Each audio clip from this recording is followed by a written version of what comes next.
July, the Prime Minister committed to build the Northern Powerhouse Rail Link to join up communities and unlock potential right across the north. That is hugely significant for the north of England, and I know the Metro Mayors in West Yorkshire, Tracy Brabin, and South Yorkshire, Oliver Coppard, are very keen to talk to the government.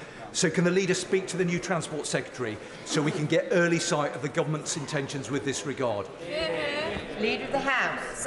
Like him, very pleased to hear that commitment from our new Prime Minister. The timing, but also the sequencing of these various schemes will be of huge interest to many members of this House, and I think it is a prime topic for a debate, and I would encourage him to apply for one. Daisy Cooper. On the 13th of May, almost 4 months ago, I wrote to the Secretary of State for Health and Social Care about a constituent who suffered a serious sexual assault at the hands of a medical professional. My research has shown that there is no support available for these kinds of people, no progress on implementing the recommendations of 3 inquiries, and no systematic collection of data. I chased up with the Secretary of State on the 21st of July, the 10th of August, and yesterday on the 7th of September. Could the Leader of the House please confirm she will now write to the new Secretary of State and ensure that my constituent, having been incredibly courageous, will get a response to my letter of almost 4 months ago? Well, I'm very sorry to hear about the case of the Honourable Lady's constituent. I shall certainly raise this matter and draw it to the attention of the new Secretary of State. Ruth Jones. Thank you, Madam Deputy Speaker, and I wish the Leader well in her new role, obviously an apprenticeship to the top job. On the steps of Downing Street this week, the new Prime Minister failed to mention Wales once, and that's not gone unnoticed in Wales and in my constituency of Newport West. So, can we have a debate in government time on the lessons the party opposite can learn from the long-term and successful Welsh Labour government, because there are plenty of them? Well, I thank the Honourable Lady for her question. I would slightly take issue with the success rate of the Welsh Government on a number of fronts, but in the spirit of cooperation, I shall encourage her to apply for an debate so that we can have that discussion on the floor of the House. Chris Law. Thank you, Madam Deputy Speaker. I've requested meetings with the Home Office to discuss the exceptional case of a young woman from Afghanistan who's been offered a place to study nursing at University of Dundee. This is an absolutely urgent case, and it's vital this is resolved prior to the start of a course this month. I also understand it's on the ministerial desk awaiting approval. So can the Leader of the House advise members on what they can do to raise urgent cases with ministers, and will she help facilitate a meeting for me with colleagues in the Home Office? I shall be happy to facilitate meetings if the Honourable Gentleman is having difficulty securing them. And as I have said today and yesterday, I'm sure the Home Office will want to give clarity to precisely the support it will give members to resolve such issues. Rachel Hopkins. Thank you, Mr. Speaker. And if I may, given the new Leader of the House's experience of the fantastic Inspire Sports Centre in Luton South, will she join me in congratulating Amy Rollinson from Luton Diving Club on her bronze medal in the Commonwealth Games? But if I can quickly ask, given the devastating floods in Pakistan, a third of the country is underwater, 35 million people are affected, over 1,200 dead, please can we have an urgent debate about UK aid to Pakistan? Well, I will happily join her in giving her the congratulations that she outlined for the achievements in diving in her constituency. She will know that we have given many millions in aid money to help with the situation in Pakistan, and our High Commission there is doing all it can to assist the government in the very difficult circumstances that they are facing. And I would encourage her and others to apply for debates in the usual manner. Chris Stevens. A remedial order can only take effect after 60 sitting days after it's been laid down. We've been waiting far too long for the second remedial order to be laid down for bereavement support payments for cohabiting couples. Yeah. Can the Leader tell us when the government plan to lay down that second remedial order? Well, I'm very aware that because these are sitting days, this is a longer period of time, and there are many issues that honourable members have raised today that do need to be dealt with swiftly. I am having discussions with my team and the Deputy Leader of the House about how we can ensure the measures that are urgently needed are brought forward in the swiftest possible time. Very good. Delays to cancer treatment can be a matter of life and death. Yet the government is still not meeting 7 of the 9 urgent referral cancer targets. Could we have a debate in government time about how we can improve the situation for those waiting their cancer treatment? I thank the honourable gentleman for raising this issue. Much of the waiting list pressures that the NHS is under is because of diagnostics, and I know it will be a key focus for the new Secretary of State. I would encourage him to apply for a debate in the usual manner. Speaker, let me congratulate the Leader of the House on their appointment. My constituency celebrates 2 very important anniversaries this year. First of all, the 150th anniversary of the foundation of the Sons of the Rock, Dumbarton FC, which 2 members of my family have actually played for, and also, of course, the 800th anniversary of the Royal Borough of Dumbarton, founded by our late King Alexander II, by the grace of God, King of Scots. So I wonder, will the Leader of the House not only congratulate Dumbarton FC, but the people of Dumbarton and their ancient history, but also say it's about time we recognise the value of sport and also our great boroughs across these islands. Well, I'm very happy to join the honourable gentleman in congratulations of both those achievements, and I wish them well in future years. Davis Jones. Speaker, shamefully unnecessary delays to the online safety bill has allowed dangerous misogyny and right-wing extremism to perpetuate online for far too long. We know young boys are especially susceptible to this, and more turning to the dark web in an attempt to find a place of belonging and acceptance. Will the Leader of the House therefore commit to a debate in government time to just look at how we can tackle this way of radicalisation before it is too late? Well, I thank the Honourable Lady for raising this and point her to the remarks the Prime Minister made yesterday about our commitment to that bill. Its progress is very important, and obviously members will be able to contribute to that. But if she wishes to have a further debate, I would encourage her to apply for one in the usual way. Gareth Thomas. No. Brenda Mishra. Thank you, Mr. Speaker. I pay tribute to all firefighters in Stockport and across the country who work in very difficult conditions to keep people safe. Shockingly, data from the Fire Brigades Union shows that between 2010 and 2021, we lost 631 full-time firefighter roles in Greater Manchester. This is unacceptable and poses a real threat to the public, where fire and rescue services may not be able to deal with every incident and fight all fires. As the new Prime Minister starts the term, there's a real opportunity to properly invest in the fire services again. So will the Leader of the House allow a debate in government time on funding for the fire and rescue services in Greater Manchester in light of the years of cuts? Well, I thank the honourable gentleman for raising this question. These matters are for local people to decide, but clearly the shape of the fire service is changing. They're taking on additional roles as well as their traditional ones, and that will be a concern for many members across this House, and I would encourage him to apply for a debate in the usual way.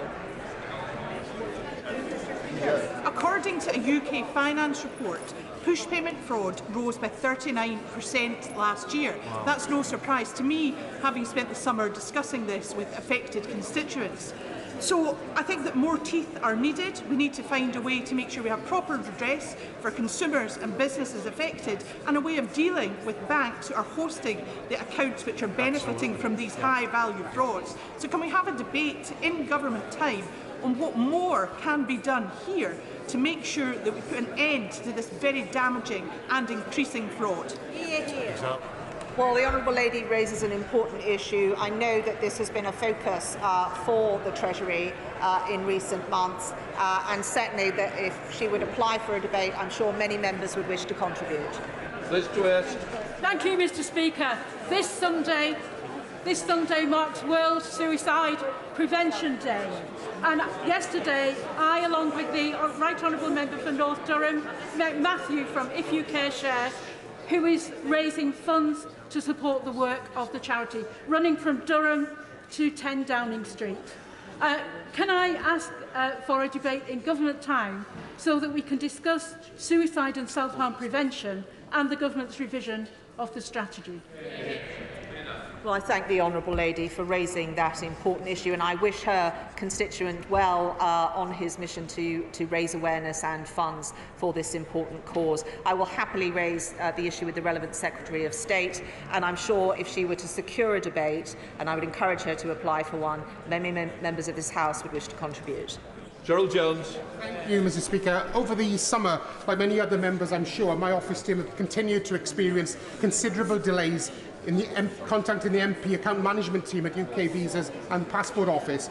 Twice in the last few days, staff have spent over 2 hours on the phone getting to an advisor, and then the advisor are not able to give information, only read from a screen and not give assistance on complex cases. So could I ask the Leader of the House please to arrange a debate in Government Time to talk about what action the Government can take to ensure members are provided with the support so that we in turn can give that support to our constituents?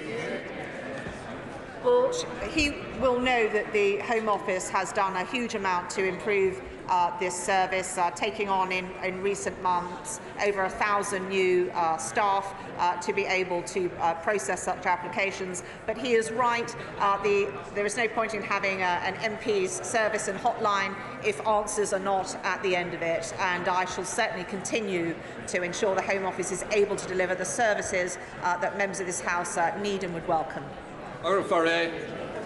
Welcome the Leader to her place. My office are currently supporting several single mothers who continue to struggle with the child maintenance system because the support in chasing down avoiding paying parents or enforcing repayment of large arrears just doesn't exist in a meaningful way within the current system.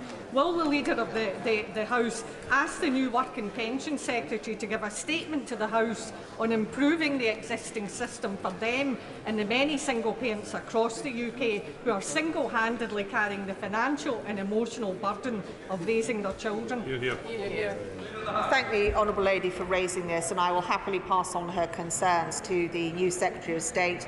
DWP questions are scheduled for the 17th of October, and I would encourage her to raise that issue in those questions as well. Jim Shannon, final question. Mr. Speaker, I declare an interest as Chair of the APPG of Pakistan Religious Minorities and also as Chair of the APPG for Freedom of Religious Belief. With that in mind, I note with concern the horrific floods and devastation and loss of life in Pakistan over the recent weeks, and I'm glad to hear of various initiatives from this government to deliver aid to help alleviate the impact of the damage on people's lives. Will the Leader of the House be able to allow a statement on the importance of this aid reaching all in need in Pakistan, particularly those who belong to other religious groups such as Christians and Ahmadis who face systematic challenges in receiving the aid that they very much need? Well, he will know historically that the largest share of our aid budget has gone to Pakistan, and as a consequence we have a deep and well-informed relationship on how that aid money is utilised, and I know that our High Commission there will be ensuring that it is distributed both to give the maximum positive impact for everyone, but also to make sure that there is no discrimination in how it is distributed. We now come to Business the House motion. Minister to move. I beg to move. Question is the Business House motion as on the order paper. As many of that opinion say aye. Aye. The contrary no. The ayes have it. The ayes have it. Before we start the debate, I want to put on record that I am very disappointed that the written ministerial statement, which is relevant to it, has not yet or just been made available in the last 5 minutes. Such statements should be made available whenever possible at 9:30 a.m. when they are relevant to the debate like today. It is doubly important that they are available in good time.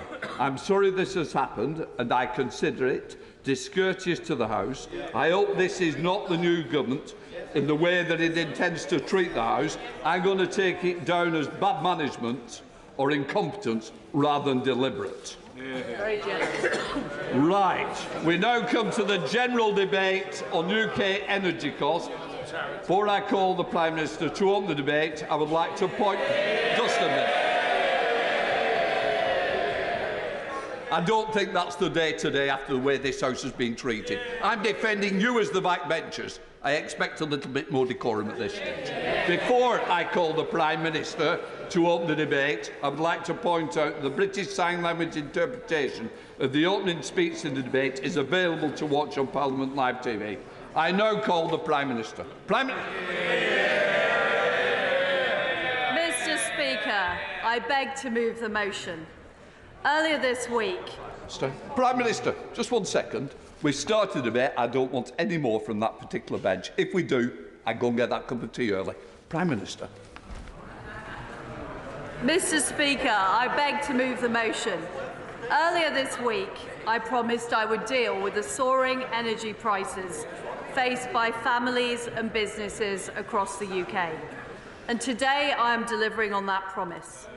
This government is moving immediately to introduce a new energy price guarantee that will give people certainty on energy bills. It will curb inflation and boost growth. This guarantee, which includes a temporary suspension of green levies, means that from the 1st of October, a typical household will pay no more than £2,500 per year for each of the next 2 years while we get the energy market back on track. This will save a typical household £1,000 a year. It comes in addition to the £400 energy bill support scheme. This guarantee supersedes the Ofgem price cap and has been agreed with energy retailers. We will deliver this. Mr. Speaker, I will make way in a few minutes when I have made some progress. Mr. Speaker, we will deliver this by securing the wholesale price for energy while putting in place long-term measures to secure future supplies at more affordable rates. We are supporting this country through this winter and next, and tackling the root causes of high prices so we are never in the same position again. For those using heating oil, living in park homes, or those on heat networks, we will set up a fund so that all can... Prime Minister, sorry about this. Can I just say, I don't want a running commentary from here and giving me the advice. I certainly don't need it. Prime Minister, I don't want to interrupt you. It's up to you to give way when you feel it's appropriate. But just to let you know that it is now being printed, the WMS, and I'm hoping that we'll bring it into the chamber for everybody to see. Prime Minister. Well, thank you, Mr. Speaker. For those using heating oil, living in park homes, or those on heat networks, we will set up a fund so that all UK consumers can benefit from equivalent support. I'll give way to the honourable gentleman. I thank her for giving way. National Energy Action estimate with the cap at the current level are 6.5 million households in fuel poverty. So raising the cap to £2,500, how many more millions of people will end up in fuel poverty, does she reckon? Well, Mr. Speaker, we are taking action to help people on the lowest incomes through universal credit, and we are also supplying £400 through the Energy Bills Support Scheme. Mr. Speaker, I would like to make some progress and then I will take more interventions. We will also support all businesses, charities and public sector organisations with their energy costs this winter, offering an equivalent guarantee for 6 months. After those 6 months, we will provide further support to vulnerable sectors such as hospitality, including our local pubs. My right honourable friend, the Business Secretary, will work with business to review where this should be targeted to make sure those most in need get support. This review will be concluded within 3 months, giving businesses certainty. In the meantime, companies with the wherewithal need to be looking for ways they can improve energy efficiency and increase direct energy generation. I will give way to my honourable friend. I'm grateful to the Prime Minister giving way, and I commend her on the speed with which she and her new team really grip this challenge that's facing the country. And doesn't it demonstrate, Mr. Speaker, that Conservative governments do not stand by while millions of people on low incomes are threatened by the measures she's taken? Well, my honourable friend is absolutely right. I recognise that people are struggling with their energy bills, and that is why I have brought forward this debate as soon as possible to give people reassurance ahead of this winter that energy bills are going to be affordable. And we will be bringing forward emergency legislation to deliver this policy. My right honourable friend, the Chancellor of the Exchequer, will set out the expected costs as part of his fiscal statement later this month. And I can tell the House today that we will not be giving in to the Leader of the Opposition who calls for this to be funded through a windfall tax. That would undermine the national interest by discouraging the very investment we need to secure homegrown energy supplies. If the honourable members will allow me to make a bit more progress, I may be able to answer their questions before they've asked them. But, Mr. Speaker, the party opposite need to understand... Prime Minister. Sorry, Prime Minister. A point of order, Kevin Brennan. Copies have been made available to some members of the written ministerial statement, but there aren't enough for everybody. Is it possible, if I might finish this point of order, is it possible that sufficiently so that we can all see it?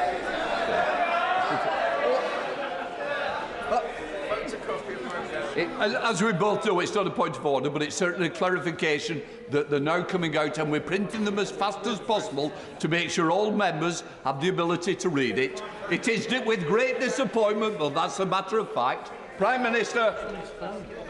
Prime Minister. Instead of that approach, we are taking an approach which is pro-growth, pro-business, and pro the investment we need for our country's energy security. I will give way. Very grateful to the Prime Minister. Does she agree that we are too short of energy but have plenty of taxes? And does she agree that if we had an oversupply of taxes, as the party opposite wants, we'd have less supply of the things we were taxing? My right honourable friend makes an extremely good point. The reality is we can't tax our way to growth. And the policy I am setting out today is all about helping people with their energy costs, as I promised, and making sure that we have the long-term energy supplies that we need for our country. I'll give way to the honourable gentleman at the back. Thank you to the Prime Minister for giving way. Just 6 months ago, households faced energy bills of £1,300. We are today being told that fixing prices at £2,500 is the best that the government can do. It's not. So why is the Prime Minister putting private energy profits ahead of people at this crucial time? Well, what we are doing is we're doing the important work to help people and businesses get through this winter and next winter, whilst fixing Britain's long-term energy supplies. I've already given way a number of occasions. I will give way later. Please hold off for a bit longer.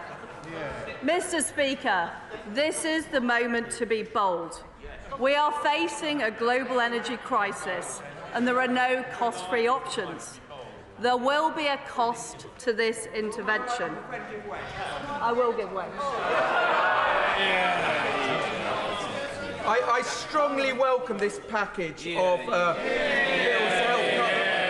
It's a marked contrast to the meagre scrappings offered by the benches opposite. Can she? I just welcome also that she's confirmed that schools and colleges will get help with their energy bills, as the colleges face increases of 300%. And could I just finally ask her, will she continue to bear down on fuel duty? Because we know that motorists at the pumps face extortionate bills when they fill up their cars. Well, I thank my honourable friend for his point, and I'm sure the Chancellor of the Exchequer is listening intently to his point ahead of his fiscal statement later this month. Mr. Speaker, I want to make some progress on explaining how we will defray the cost of this intervention, which I think might answer some of the honourable people's questions before they ask them. So the way we are going to defray the cost of this intervention is first of all by ramping up supply. Following on from the successful vaccine task force, we have created a new energy supply task force under the leadership of Maddie McTernan. They are already negotiating new long-term energy contracts with domestic and international gas suppliers to immediately bring down the cost of intervention. We are also accelerating all sources of domestic energy, including North Sea oil and gas production. We will be launching a new licensing round, which we expect to lead to over 100 new licences being awarded. And we will speed up our deployment of all clean and renewable technologies, including hydrogen, solar, carbon capture and storage, and wind, where we are already a world leader in offshore generation. Renewable and nuclear generators will move on to contracts for difference to end the situation where electricity prices are set by the marginal price of gas. This will mean that generators are receiving a fair price, reflecting their cost of production, further bringing down the cost of this intervention. I will give way to my honourable friend. I warmly welcome the immediate action announced by the Prime Minister on the cost of energy, which is really going to help families in the Pendle constituency and right across the United Kingdom. Next week in Parliament is Nuclear Week. So will she join with me in supporting the rollout of small modular reactors championed by Rolls-Royce, who have 2 sites in my constituency? We need this technology now, so will she go further and faster to drive forward the nuclear programme in this country? Well, my honourable friend is absolutely right. Small modular reactors are a very important part of our energy mix. They're produced here in the United Kingdom. They will help boost growth as well as boost our energy security. And secondly, I will take a few more interventions in a few minutes, but please let me make progress on my speech. Secondly, today's actions will deliver substantial benefits to our economy, boosting growth, which increases tax receipts and gives certainty to business.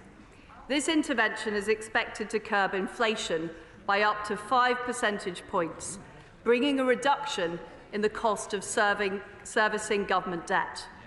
Thirdly, I'm announcing today that with the Bank of England, we will set up a new scheme worth up to £40 billion to ensure that firms operating in the wholesale energy market have the liquidity they need to manage price volatility.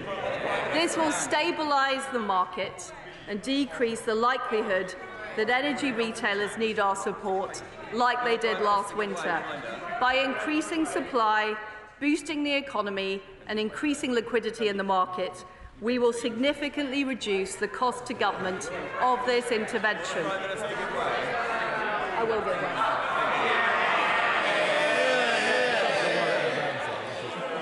Very kind of the Prime Minister to give way to so many sensible members. Today is clearly a big intervention, and the government is, as she promised, wrapping its arms around my constituents, as we did during the pandemic. and looking to the future, can she confirm that the plans are primarily about domestic supply rather than imported reliance, and therefore in line with the commitments, the important commitments that we made at COP26 in Glasgow and the path to net zero that we made in our manifesto 3 years ago? Well, I am completely committed to net zero by 2050, and I'll be saying more.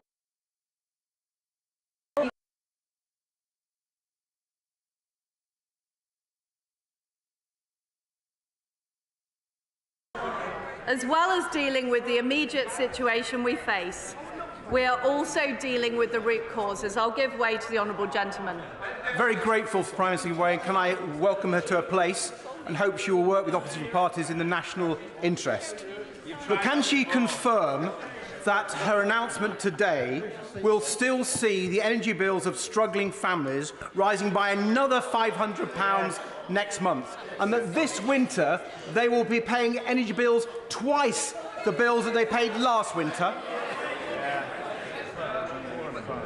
Well, we're also, at the same time as introducing the energy price guarantee, also providing families with £400 and providing extra support to the vulnerable. So vulnerable families will be receiving that extra support. But, Mr. Speaker, I want to move on to why we are in the situation we are in now.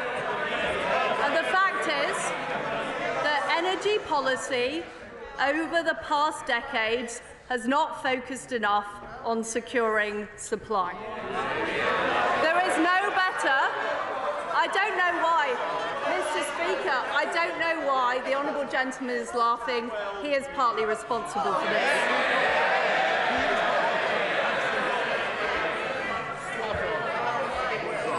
There is no better example than nuclear, where the UK has not built a single new nuclear reactor in 25 years. And it's not just about supply. The regulatory structures have failed, exposing the problems of having a price cap applied to retail but not to the wholesale market. All of this has left us vulnerable to volatile global markets and malign actors in an increasingly geopolitical world. And that is why Putin is exploiting this situation by weaponising energy supplies as part of his illegal war on Ukraine. I'll give way to the honourable gentleman. Would she accept that with 150 years' worth of gas under the ground in GB, it is absolute madness to turn our back on that resource at a time when people are facing huge energy bills? And could she also just explain to us how she intends to deliver the support which she's talking about in Northern Ireland? That's the people from Ireland. Well, I do agree with the honourable gentleman. I'm coming to the point about shale gas in a minute, but I can assure him that this policy will apply in Northern Ireland, and those benefits will be open to the people of Northern Ireland as part of the United Kingdom. So, as well as the action that I am announcing today, we will use these 2 years ahead of us to make sure that the United Kingdom is never in this situation again. So I will be launching 2 reviews. Firstly, a review of energy regulation to fix the underlying problems. We want a new approach which will address supply and affordability for the long term. Secondly, we will conduct a review to ensure we deliver net zero by 2050 in a way that is pro-business and pro-growth. And this review will be led by my right honourable friend, the member for Kingswood. I will give way. Can I firstly, on behalf of the people of South Leicestershire, welcome my right honourable friend to her role. She mentions Putin. Whilst the measures that she's announcing today are incredibly welcome for my constituents and all our constituents to protect, and particularly the poorest and most vulnerable in society, will she give an assurance today that her government will continue to stand firm against the appalling and brutal actions of Putin and his thuggish regime? And will she tell the British people honestly that we are in for a difficult winter, notwithstanding the challenges that face us? Well, my honourable friend is right. The reason we are in this difficult situation is because of Putin's appalling war in Ukraine.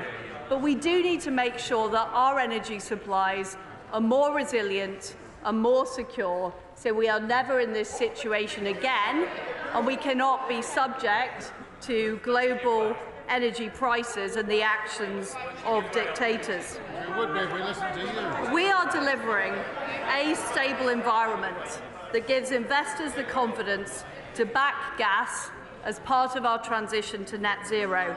It is vital that we take steps to increase our domestic energy supply. I'll make a bit more progress and then I will give way.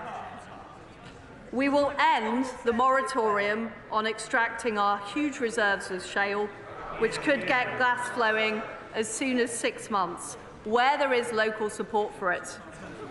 We will launch Great British Nuclear later this month, putting us on a path to deliver up to a quarter of our electricity generation with nuclear by 2050. I'll give way to the Honourable Lady. To the Prime Minister. Last September, I asked the then Business Secretary why the government signed off on the closure of the Rough gas storage facility. He dismissed it as not relevant and he accused me of stoking panic and alarm. Given the government are now reportedly reopening that facility, it doesn't suggest the new Chancellor is a man of foresight and strategy, does it, Prime Minister? We are in a very, very difficult situation, and I am committed, as Prime Minister, to doing everything it takes to resolve this situation, to help people with their energy bills, and to make sure we have security of supply for the long term. I've already taken a lot of interventions. I need to make progress on this speech. As a result of these steps on shale and on nuclear, and the acceleration of renewables, I am today setting a new ambition for our country. Far from being dependent on the global energy market and the actions of malign actors, we will make sure that the UK is a net energy exporter by 2040.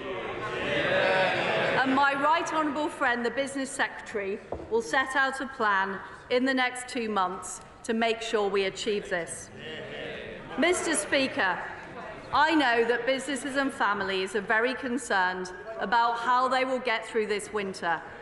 That is why I felt it was important to act urgently to provide immediate help and support, as well as setting out our plan about how we are going to secure the UK's future energy supplies.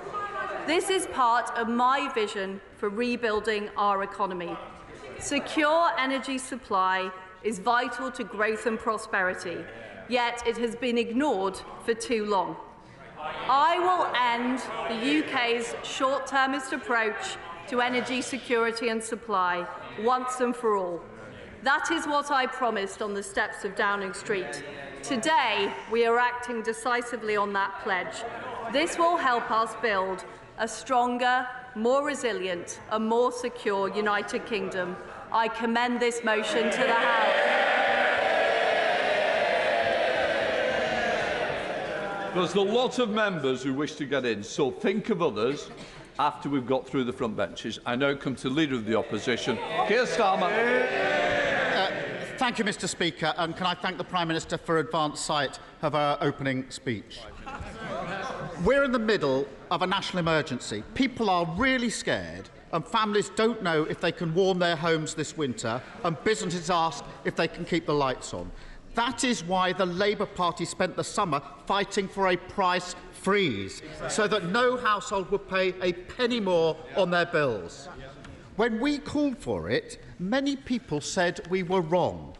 They pretended that this crisis was something that just affected the poorest, as if working families on average wages could easily shoulder astronomical bills. They dismissed our call for support as handouts.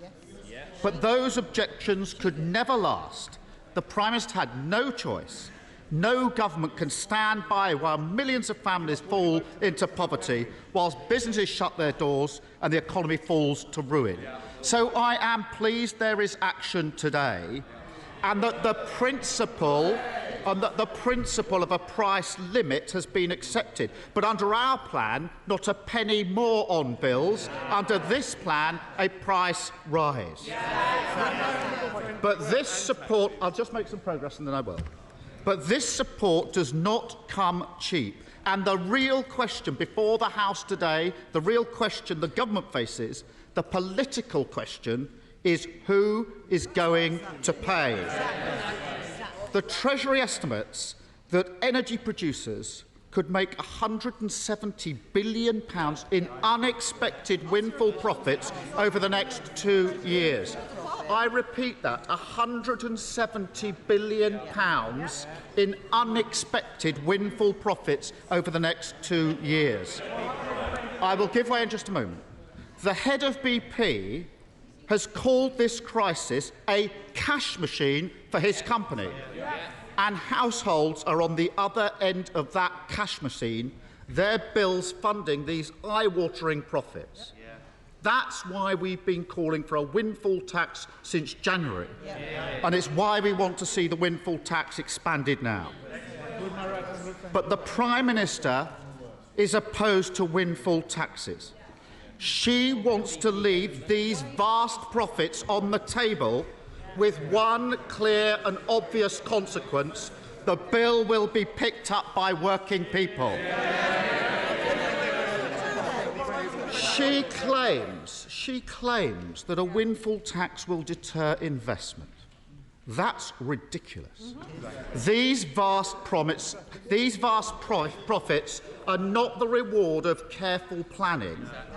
They are the unexpected windfall from Putin's barbarity in Ukraine. There is no reason why taxing them would affect investment in the future. Don't just take my word for it. Asked which investment BP would cancel if there was a windfall tax, the chief executive said none. None. His words, not mine. So the Prime Minister's only argument against the windfall tax falls apart at first inspection, laying bare that she's simply driven by dogma, and it's working people that will pay for that dogma. I will give way. Does he accept that this government has already introduced a windfall tax, and energy companies today are paying 65% on their profits? What would he rather see that tax set at? We're happy until it's 100%. He wants 100%. We're talking about what happens this winter and next. And if he doesn't understand, I'll tell him so. Every pound the Prime Minister's government refuses to raise in windfall taxes, which is leaving billions on the table, is an extra pound of borrowing. That's the simple, straightforward argument.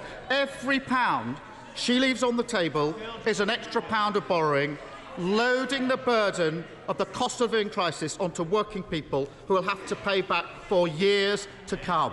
Will my right honourable friend? I will. I'm grateful to my right honourable friend.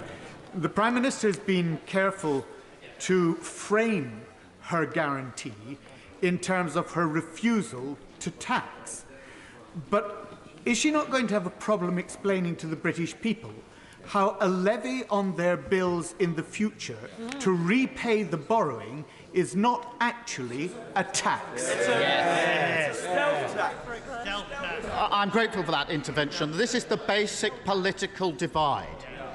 They want to protect the excess profits of the oil and gas and energy, the excess profits. We want to protect working people. Mr. Speaker, I will give way.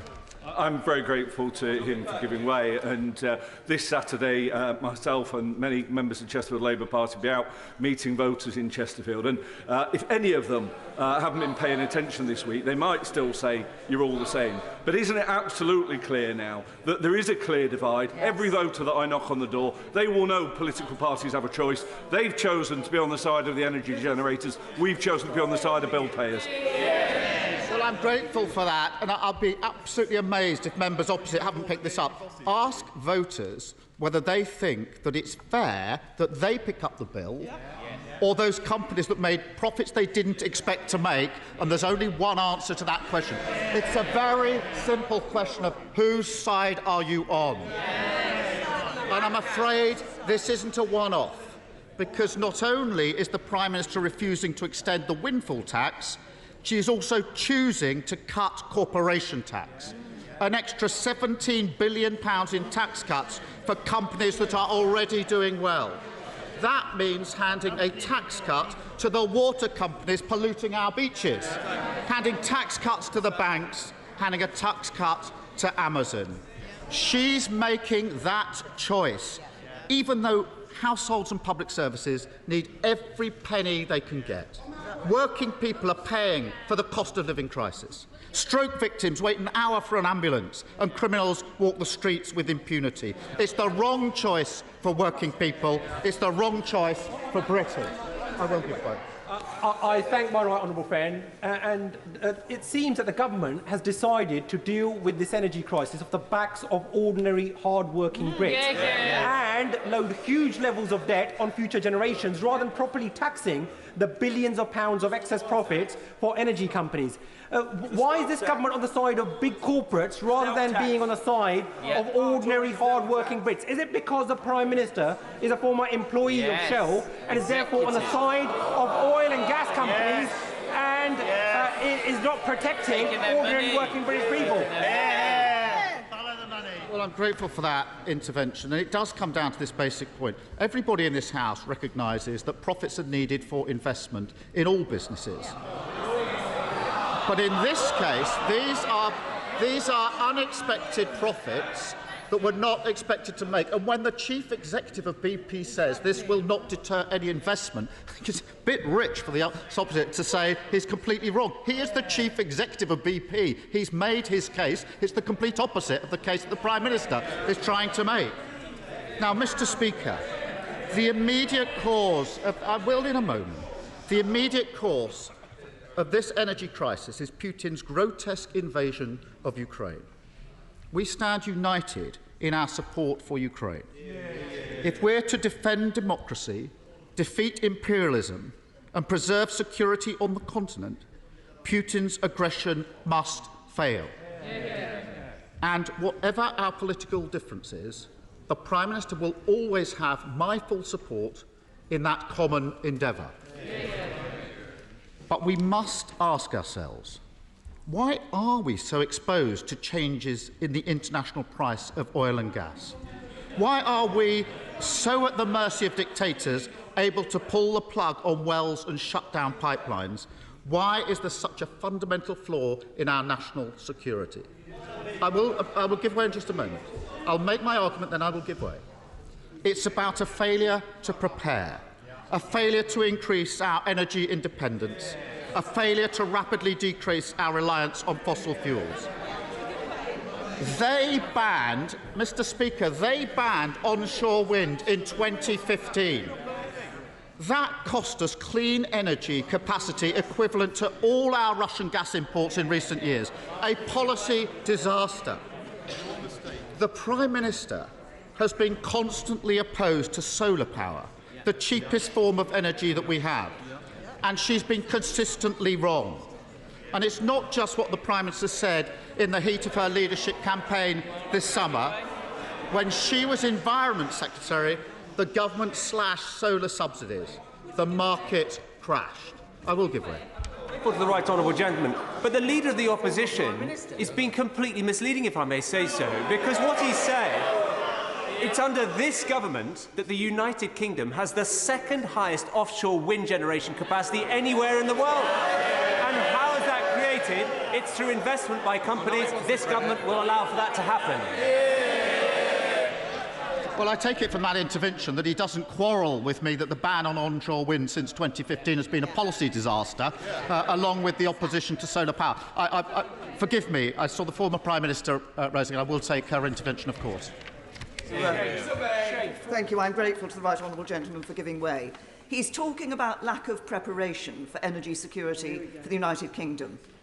In that case, if Labour is so worried about lack of preparation, why did they not build any new nuclear capacity?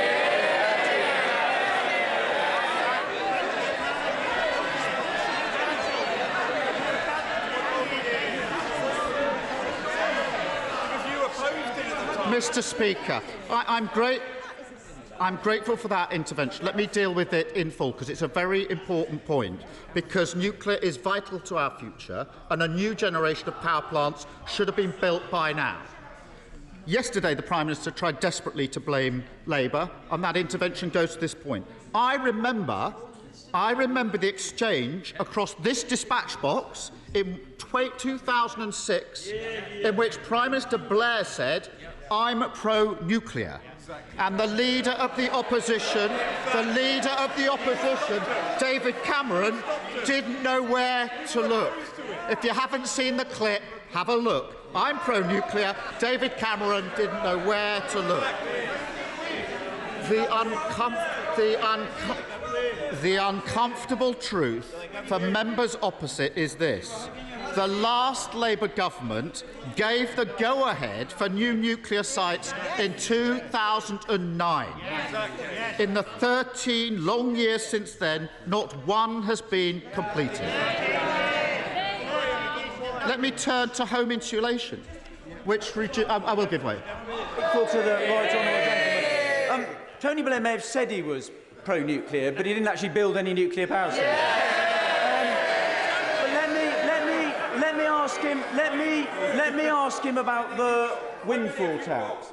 The £170 billion he talks about, from my understanding, most of that is not profits of UK companies. It's energy supplied to the United Kingdom, but it's not within our ability to tax it. And secondly, we already have a windfall tax. We're already taxing those profits at 65%. How high does he want a windfall tax to go?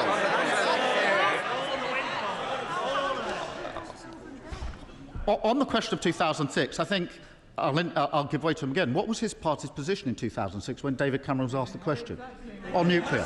Because he didn't have a position on it. But on the £170 billion that he raises, I think he's wrong about that. But if there is any doubt, I'd invite the Treasury to disclose the documents about this so that we can all see them and evaluate them. Because I think I'm right and I think he's wrong. But if the documents could be made available, we can all look at that £170 billion. Mr. Speaker, I will give way. But isn't the bigger point that there's a simple choice about how you pay for it?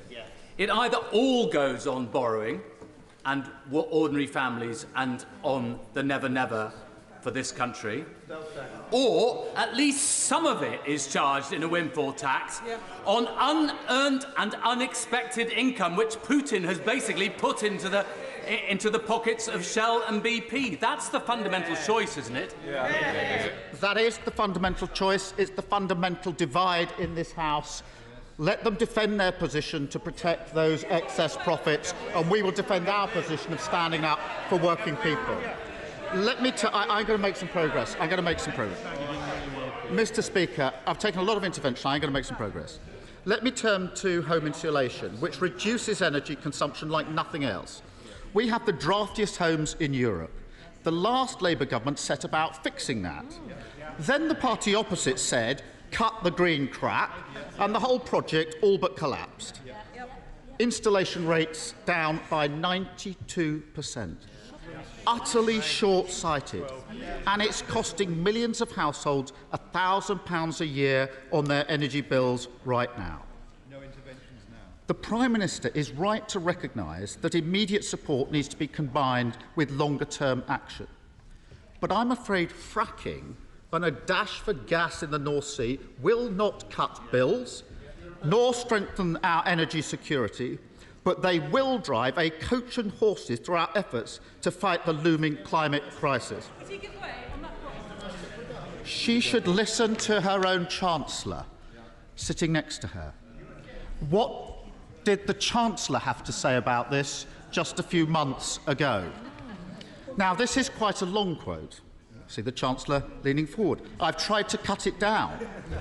But every sentence is worth repeating of what the Chancellor said just a few months ago, his words. For those calling for its return, they misunderstand the situation we find ourselves in. If we lifted the fracking moratorium, it would take up to a decade to extract sufficient volumes. And it would come at a high price for communities and our precious countryside, his words. I'll go on because this is so good. Second, he said just a few months ago, no amount of shale gas from hundreds of wells dotted across rural England would be enough to lower the European price anytime soon. And he went on. And with the best will in the world, private companies are not going to sell shale gas they produce to UK consumers below the market price. They are not charities. Spot on, Chancellor. And what did the Chancellor at the same time have to say about North Sea gas? Additional North Sea production won't materially affect the wholesale price. Indeed, earlier this year, his previous department helpfully put out a series of Mythbusters, a government myth-busting document. Here's one of them. Chancellor, your document. Myth. Extracting more North Sea gas lowers prices. Answer. Fact. UK production isn't large enough to materially impact on the global price of gas. I've got a copy for the Prime Minister. We do need to carefully manage our existing resources in the North Sea. And the industry has an important role to play in our future as we transition to a different form of energy. But doubling down on fossil fuels is a ludicrous answer to a fossil fuel crisis. And if all countries took the approach advocated by her new Energy Secretary of squeezing every single drop out of their fossil fuel reserves, global temperatures will rise by a catastrophic 3 degrees. That will be devastating for our planet and future generations. And it's totally unnecessary. Now, I'm going to make some progress because I do think other speakers need to get in. New wind and solar power are now 9 times cheaper than gas. 9 times cheaper. So we need a clean energy sprint, urgently accelerating the rollout of offshore wind, onshore wind, solar, nuclear, hydrogen and tidal. And last year, I set out a new national mission to insulate 19 million homes and cut bills for good. If the government had taken me up on that challenge, 2 million homes would already be insulated this winter. Britain needs a fresh start. We need a government that will never leave working people to pick up the tab for excess profits of the energy industry. We need a government that plans for the long term, rather than leaving us badly exposed to the whims of dictators. And we need a government that will drive us forward to energy independence, rather than doubling down on fossil fuels. The change we need is not the 4th Tory Prime Minister in 6 years, it's a Labour government. Thank you. Theresa May. Thank you, Mr. Speaker. And I refer the House to my entry in the Members' Register. Can I first of all congratulate my right honourable friend on acting so swiftly to bring forward a package of support for people with their energy bills. There's no doubt, as every member of this House knows, that this is a matter of real concern for people in my constituency and every other constituency who've been concerned about how they're going to heat their homes, and indeed businesses worried about how they can continue to run their businesses. May I also welcome the fact that my right honourable friend has coupled action on energy bills with action on energy security.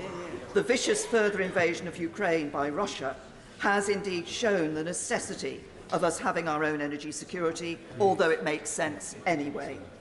We have made important progress in this over recent years. I refer, of course, to the investment in Hinkley Point C. And I again welcome the commitment that my right honourable friend and the government have made to continuing that commitment to support nuclear energy.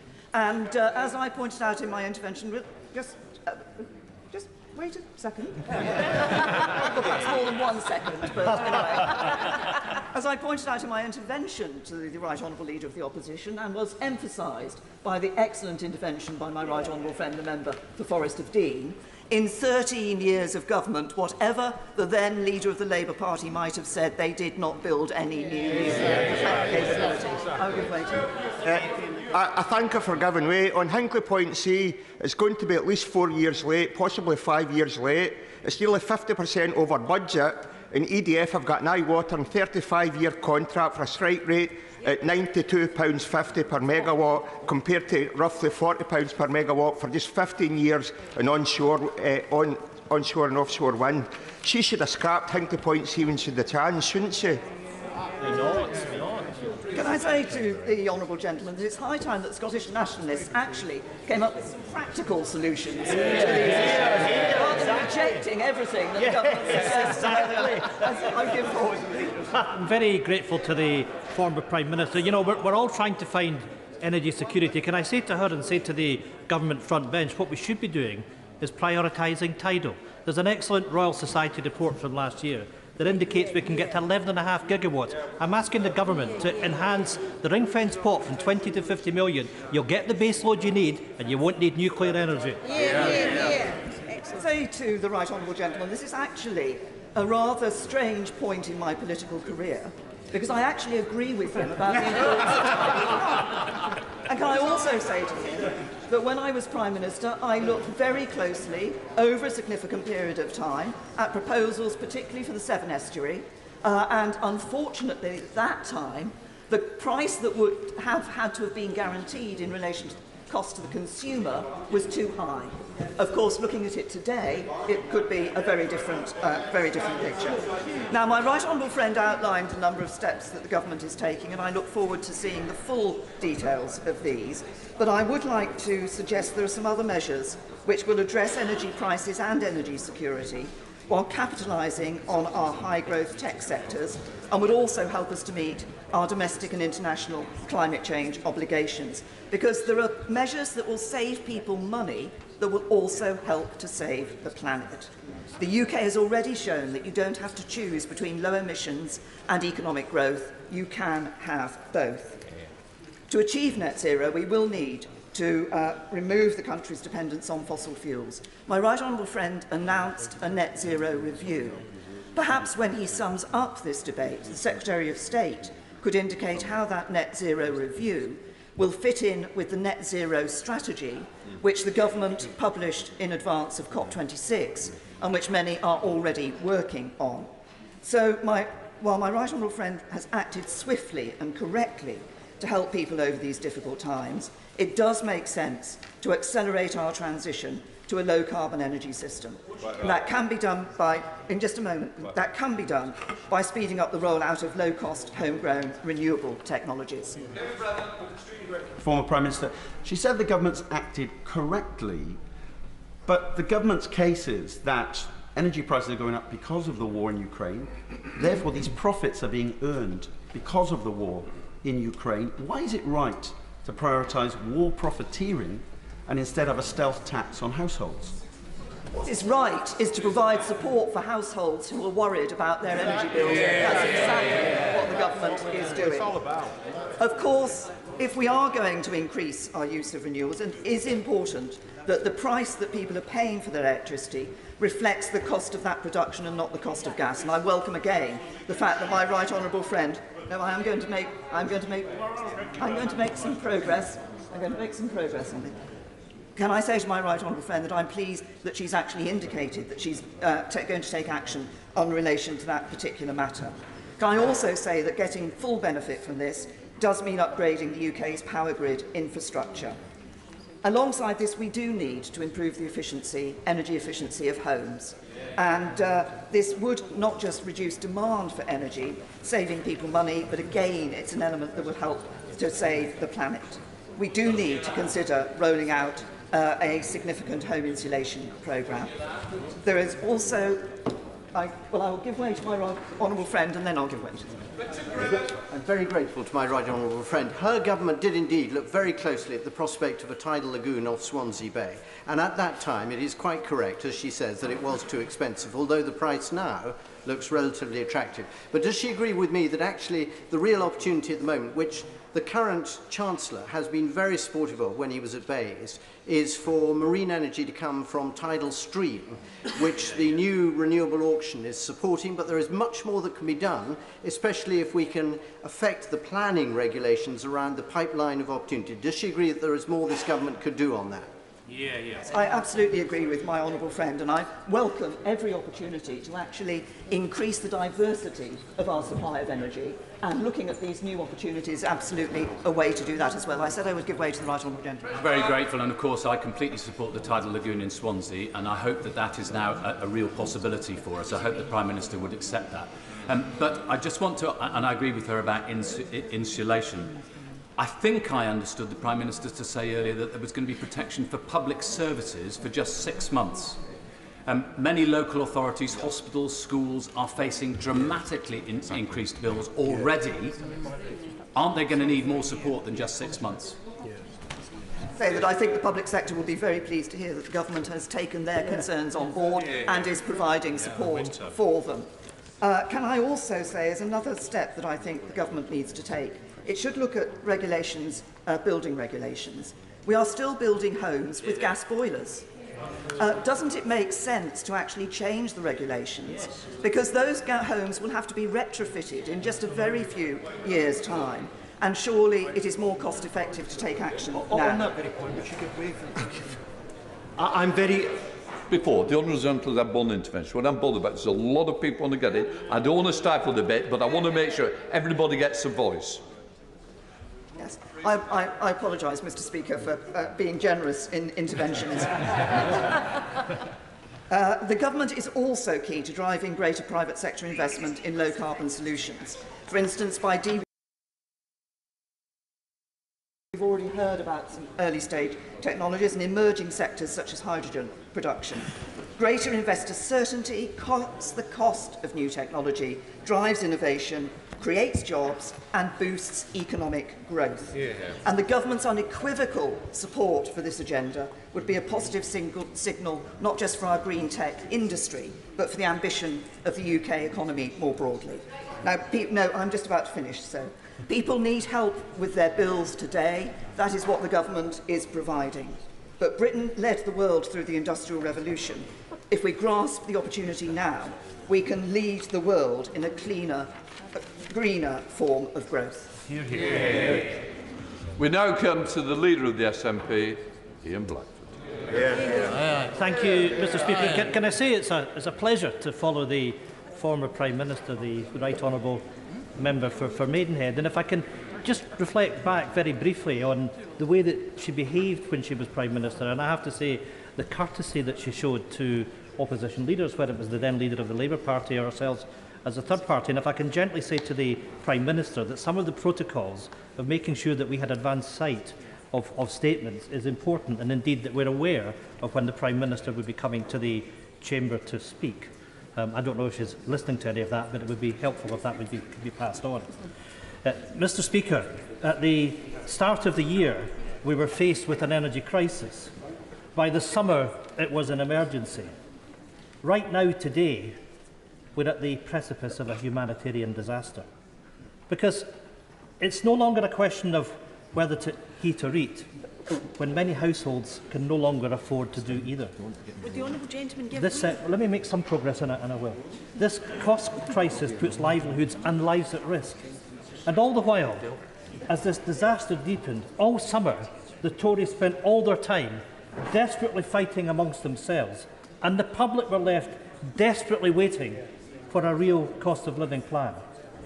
We finally have a plan today, but I fear that when the public absorb the details, it will fall far short of what help they need.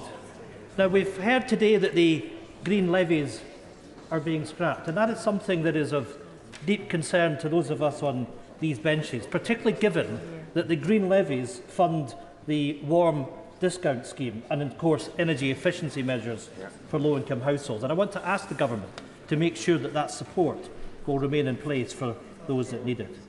But, Mr Speaker, the sheer scale of those soaring energy bills meant that there was never any question that households and businesses couldn't be able to pay the cost of energy bills. They were and they are unaffordable. If these prices weren't frozen, the bills simply couldn't have been paid. So, freezing prices wasn't really a choice. It's the only political option. And when the current price cap stands at £2,000 with a 54% increase since spring, and many people are already unable to pay, setting the cap at £2,500 isn't an actual freeze. We know too that businesses, especially SMEs, are facing even sharper cost increases than households, and an avalanche of insolvencies and redundancies is forecast. Many businesses simply could not have afforded to stay open. I will give it. Mr Speaker, I thank the right honourable gentleman for giving way. Reed's Bakery in my constituency, which supplies biscuits to the four corners of the world, is in danger of going bust by Christmas. So can I appeal to the Government, in a spirit of inclusivity, to please look at the letter I've been sent by Reed's Bakery and to see what could be tailored to help a vital business in a remote part of the UK. I agree with my honourable friend, my neighbouring MP, and indeed over the course of the last few weeks I've visited businesses in Ayrshire with my honourable friend, the member for Kilmarnock, and visited another bakery, Brownings, and in fact met with the industry body. And it's clear that bakers in particular are facing real struggles with the rise of energy and other costs. And it's critical that the Government gives the details of what they're intending to support business. I'll take one more intervention, then I'll... Grateful to the right honourable gentleman. On the question of the cap, the Prime Minister indicated that one of our reviews is going to be on regulation.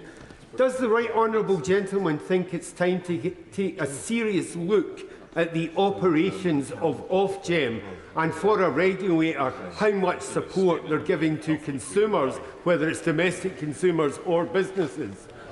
I think it's fair to say that the current regime is not fit for purpose, and it's why we're in the situation that we are today. So an urgent review of that is absolutely required. Mr Speaker, let me make some progress. Good businesses, profitable businesses, seeing a tsunami of cost increases with energy costs at the core of these, quite simply are facing a fight for survival. It is clear that today's plan does not go nearly far enough to mitigate the expected cost increase facing employers, and the UK Government needs to grasp the scale of this emergency. I wish to say something about the announcement which has just been made about Her Majesty. I know I speak on behalf of the entire House when I say that we send our best wishes to Her Majesty the Queen, and that she and the royal family are in our thoughts and prayers at this moment. I'm going to take no more, just to, if there is anything else, we will update the House accordingly. Thank you. Ian Blackford. Thank you, Mr Speaker, and I'm sure on behalf of all colleagues that we're saddened to hear the announcement that's been made, and the thoughts and prayers of all of us will be with Her Majesty the Queen and indeed with the royal family. Mr Speaker, in reality, the one big political question, the real question, was how today's plan would be paid for and who would pay for it. And ever since the new Prime Minister took office, we've been waiting for these answers. But after all the waiting, it couldn't be any clearer. She set it out very brazenly.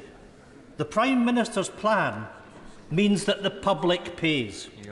She has made the political choice to tax families instead of companies, to put profit over people. Instead of a windfall tax, she's chosen a new Tory tax, the Truss tax. The Truss tax that means that in the months and years ahead, households and businesses will be punished with higher bills, higher interest rates and higher mortgage costs. A Truss tax means it cuts to the vital public services people rely on and which are used to support the most vulnerable. A Truss tax means a threat to the Scottish budget, which the Scottish Government is using to protect our population and shield workers and public services as best they can. Will my honourable friend give way?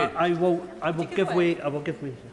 grateful to the honourable gentleman for giving way. He seems to be making an argument for a windfall tax on the oil and gas companies. And given that the Leader of the Opposition wasn't able to answer this question, they already pay 65% on their profits. What would he rather see that tax set at?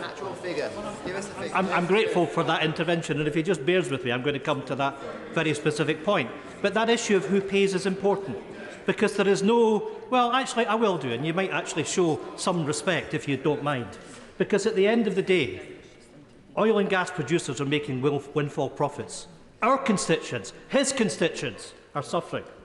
And it's right, Mr. Speaker, that we look at the contribution that those making windfall profits will make, and I will come to that. I'm going to make a little bit of progress because I'm conscious that others want to get in. Mr. Speaker, the frightening bit for people is that the new Prime Minister made this choice on day one in the job. Because on day one, we saw the pound slip to a low not seen since the Thatcher years, knocked by the UK's worsening economic outlook. On day one, our first major decision as Prime Minister will see big business profits prioritised over family budgets. And on day one, we can already predict that the Truss tax paid for by households for the years to come will be the Prime Minister's enduring legacy, eating away at household budgets long after she and her party have been voted out of office. If day one was that bad, you couldn't blame people for fearing that the worst is yet to come. Mr. Speaker, the decision not to bring in an additional windfall tax is the biggest and the worst political choice in this plan. Because let's look at Shell and BP as an example. Now, I want corporates to be able to be profitable to invest, to create jobs and to finance a green transition. But there is a difference between a fair profit and an excess windfall or excess profit. Mr. Speaker, Shell's first half profits were up by 177% to $25.2 billion. Shell were making excess profits to such an extent they brought back shares worth $8.5 billion and declared that they would buy back a further $6 billion worth of shares between July and September. If you want the example of where the excess profit is, Mr. Speaker, then there it is. In total, this means that $14.5 billion of excess profits not being invested in green energy projects, money that's been generated from high energy prices, that our constituents and our businesses have to pay. That is the reality. Then let's take a look at British Petroleum. Q2 profits up from $3.1 billion to $9.2, and a share buyback for this quarter of $3.5 billion. You know, Mr. Speaker, quite frankly, that will disgust our constituents, that money has been given back to shareholders at a time that people quite simply can't afford to put their heating on. These are global corporates, but we can and should fairly tax their UK activities. So why on earth is the Prime Minister failing to bring in a fair windfall tax? Why are ordinary people right across these islands ultimately going to have to foot these bills?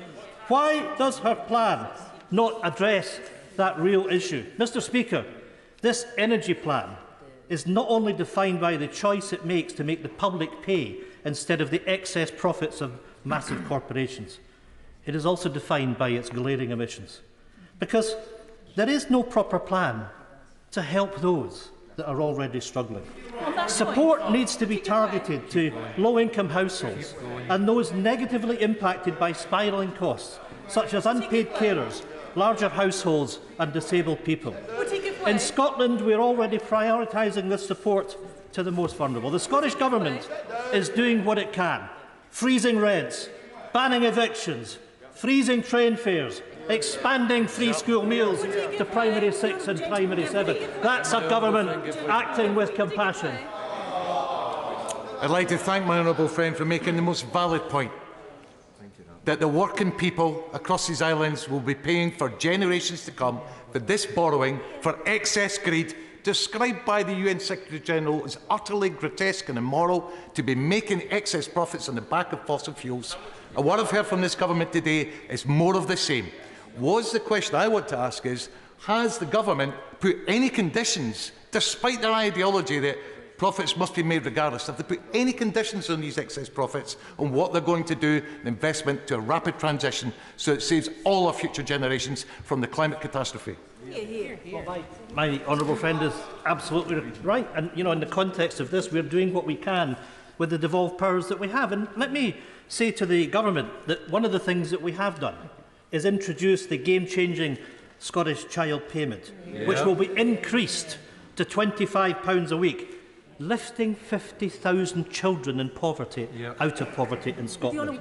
But I need to make progress. But we're all too aware that this is nowhere near enough to mitigate the effects of this crisis, because most of the key economic levers lie here at Westminster.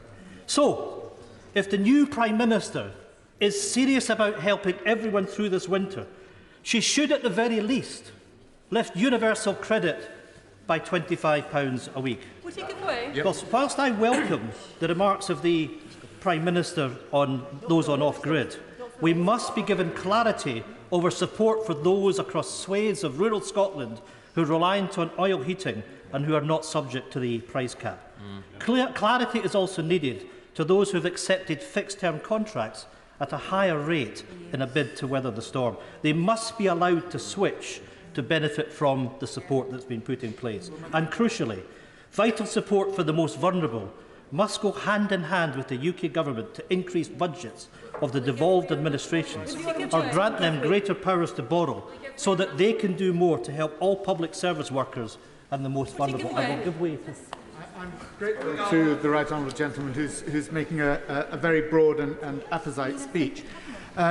He was challenged on the rate of tax that he believed was appropriate, but of course he will also know that prior to the introduction of the windfall tax, the UK had the lowest tax rate of any oil and gas producer in the world. 65%, which is what he was challenged on, is actually 6 percentage points below the average of all producers in the world.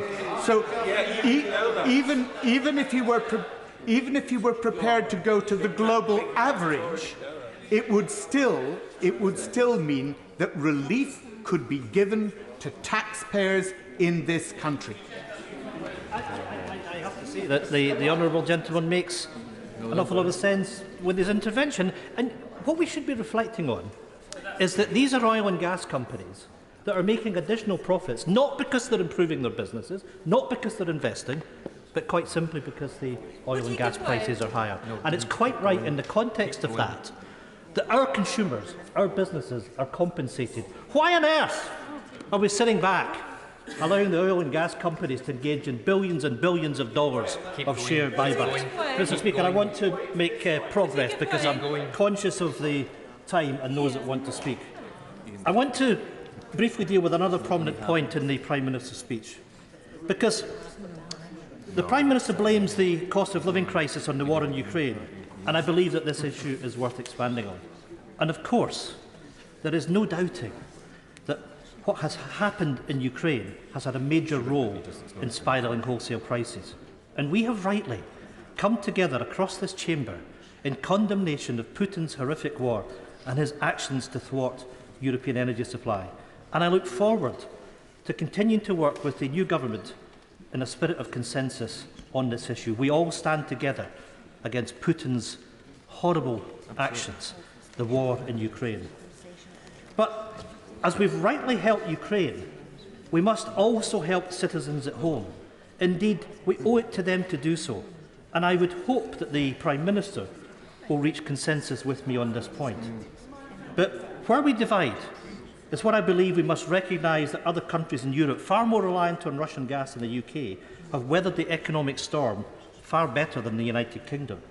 And we must therefore recognise the UK government's role in creating the circumstances for this crisis. Shameful mismanagement by a successive Tory government stopped by a Tory Brexit means that the UK has the highest inflation in the G7, the lowest growth in the G20, and we're marching headlong into a recession. UK household electricity prices have surged ahead of European peers, and the UK is now in a deeper state of crisis than most because of the damaging choices that have been made. We don't need it. Scotland doesn't need it. I thank the honourable gentleman for giving way. Does he share my view that for my constituents in North Ayrshire and Arran, the most important aspect of this announcement today is that as they were waiting to hear of help with their fuel bills, as they live in difficulty, what they've been told today is that their fuel bills will rise and they will be bitterly disappointed by this, and nothing has been offered to them today. Does he agree with that disappointment? Yes, I do. And of course we need to reflect that these energy bills in Scotland are rising in an energy-rich Scotland. And the damage of the choices that the UK government has made, choices that have been imposed upon us, make the choice of Scotland's future ever clearer. Because Scotland is energy-rich, we simply shouldn't be facing an emergency. Mr Deputy Speaker, it may surprise some in this House, but Scotland produces 6 times more gas than we consume, and almost 100% of our entire electricity production comes from renewables. That's not attention-seeking, Prime Minister. These are the facts. Scotland has the energy. We just simply don't have the powers. We are stuck in a UK market that prices our electricity based on the price of wholesale gas, and the power to change the system lies with Westminster. I thank him for giving way. And of course he'll also know that although we are producing almost 100% of our energy from renewable sources, the grid connection charges that are £7.36 per megawatt hour compared to 40 pence per megawatt hour in England doesn't help further investment. Incredible. We need these grid connection charges to be reduced, because my constituents want to know, when they can see windmill or wind turbines outside their windows, why are their prices going up? Well, again, my honourable friend makes a very, very important point. We're being ripped off on Scotland's ability to deliver green renewable energy. But it's even worse than that, because for those of us that live in the north of Scotland, because we have a regional distribution market, we pay a premium for the electricity that was sent south. We then have to pay the highest prices to get it back. That's the cost to people in Scotland of Westminster's control of our energy market. So what is needed, most crucial of all, and what is glaringly lacking in this energy plan, is fundamental overhaul of the energy market to break the link between cost of gas and the price of renewable and low-carbon electricity. The reality, Mr Deputy Speaker, is that an independent and an energy-rich Scotland, with the normal powers to act on our own interests, could have cushioned our economy from this cost-of-living crisis. Through independence, Scotland could use our energy well for the benefit of our people. So for households and businesses in Scotland, the cost of living crisis is literally the cost of living with Westminster. It is a cost we can no longer afford, and it is a price we are no longer willing to pay. It's why Scotland's people will choose independence. There's a lot of interest in this debate, so therefore we're introducing forthwith a 3-minute time limit. Robin Walker.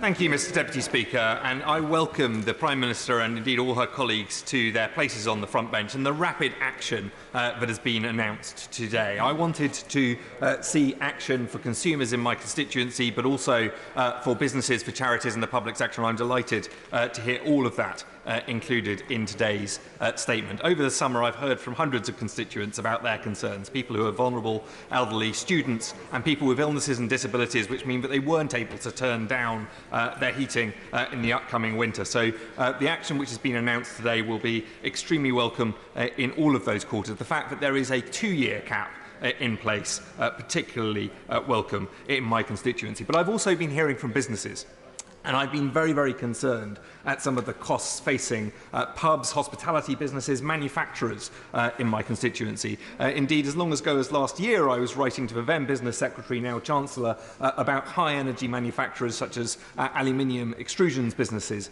Superform and Aeromet in my constituency, and about some of our largest manufacturers, Worcester Bosch and Mazak, and the impact of energy costs on them. So I'm delighted that today's announcement also means help for businesses with energy. And of course, that help for businesses with energy is also, in the long term,